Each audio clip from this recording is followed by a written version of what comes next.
ការពិតដ៏គួរឲ្យភ្ញាក់ផ្អើលហេតុអ្វីបានជាជនជាតិឥណ្ឌាអង្គុយបរិភោគអាហារនៅលើដី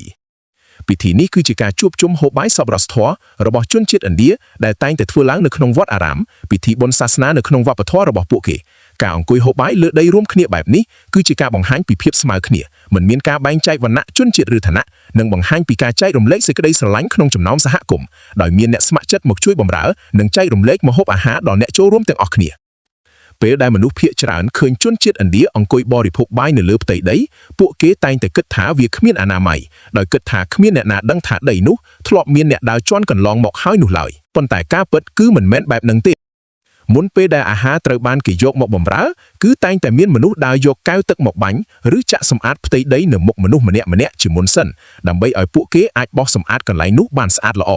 នៅពេលដែលតំបន់នោះត្រូវបានសម្អាតស្អាតហើយវាក៏ក្លាយជាកន្លែងបរិភោគអាហារផ្ទាល់ខ្លួនរបស់ពួកគេក្នុងអំឡុងពេលនៃការបរិភោគអ្នកបម្រើអាហារតែងតែប្រុងប្រយ័ត្នខ្ពស់បំផុតមិនឲ្យដើរប៉ះពាល់ទៅលើកន្លែងញ៉ាំនោះឡើយរាល់ម្ហូបអាហារទាំងអស់គឺត្រូវបានដាក់ឲ្យស្ថិតនៅក្នុងដែនកំណត់នៃកន្លែងដែលបានសម្អាតរួចនោះតែប៉ុណ្ណោះសូម្បីតែពេលដែលមនុស្សអង្គុយជាប់គ្នាក៏ដោយក៏កន្លែងសើមនៅលើដីត្រូវទុកឲ្យមានគម្លាតពីគ្នាដើម្បីរក្សាគម្លាតសង្គមអាស្រ័យទៅតាមស្ថានភាពដីនិងចំនួនមនុស្សដែលបានចូលរួម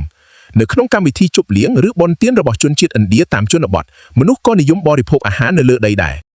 ប៉ុន្តែដោយសារដីនោះច្រើនតែជាដីទទេទើបវិធីសាស្ត្ររៀបចំមានការប្រែប្រួលបន្តិចប្រសិនបើស្ថានភាពដីល្អប្រសើរគឺគេនឹងរៀបចំស្លឹកឈើឬចានប្រើប្រាស់ជូនប៉ុន្តែបើមិនដូច្នោះទេភ្ញៀវត្រូវយកចានផ្ទាល់ខ្លួនមកជាមួយមិនថាមានរឿងអ្វីកើតឡើងនោះទេគឺគ្មាននរណាម្នាក់ត្រូវបានគេរំពឹងទុកឲ្យបរិភោគផ្ទាល់នៅលើដីខ្សាច់ឬបេតុងនោះឡើយ